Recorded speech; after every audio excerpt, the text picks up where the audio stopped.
So you plateaued, trying to lose weight, can't figure out what's going on. Hitting the gym hard, tiring yourself out, balls to the wall all the time. And you've lost 20, 30, 40 pounds at this point, but for some reason you just can't lose anymore. Here's probably what you're overlooking. A 200-pound human requires X amount of calories to lose weight. You have to be in a caloric deficit. I'm not going to go into the numbers or specifics, but let's just say you have to be in a deficit. You've lost 20, 30, 40 pounds by a combination of eating correctly and working out. You've gotten to this point and your progress has slowed down steadily and now it's stopped. Guess what you probably have not done, and what you need to consider is looking at your caloric intake again. A 200-pound person requires more calories for maintenance than a 170-pound person. So once you get to 170 pounds, you can't continue to eat the same way you did as when you were dropping from 200 pounds to 170. You have to lower your macros. So that's fewer carbs, fewer grams of fat, and fewer grams of protein if that's what you want to do. Now, you can adjust each individually altogether. Me, I would probably go down in carbs and fat before I went down in protein, but you can go down in all three because you want to maintain high protein, medium to low carb, and low fat. So that way, when you are dropping, you can hold on to as much lean mass as possible. Conversely, the same way when you're bulking, you want to have as much protein as you can. So you want to have 1 gram of protein per pound of body weight. Your carbs, you probably want to increase those. And then your fat, you probably want to increase those barely. You still want it to still have the same kind of ratio, high protein, medium carb, low fat.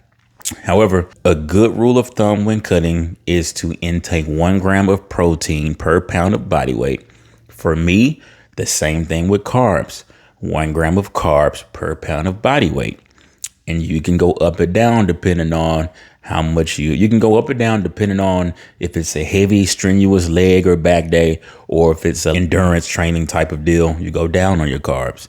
You only go down maybe by a couple of hundred calories a day, depending on how much working out you're doing. And for fats, it's even less, maybe about 20, 30% of your body weight in grams. So if it was 200, 20% would be 40 grams. 30% would be 60 grams. And you do have to have low fat. You need fat, but it needs to be low because it's 9 calories per gram of body fat, whereas carbs and proteins are 4 grams, or 4 calories per gram.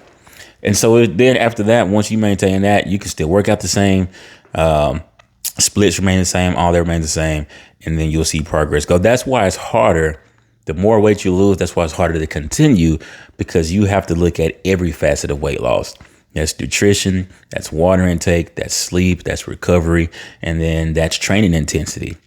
And all of those are on a sliding scale, but they all have to be more consistent doing the good things than doing the bad things. So when people say, hey, I can't do this or I can't do that, are they really sitting down and looking at what they're doing, like how they're approaching it? Are they being diligent, or are they just all being willy-nilly and just doing whatever comes to mind?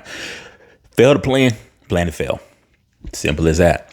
All right. If any of this was useful, please, please, please give me a like and a sub. I'm trying to help myself. I'm trying to help you guys. So if you guys help me and I help you, and this is a give, relationship, not a give take.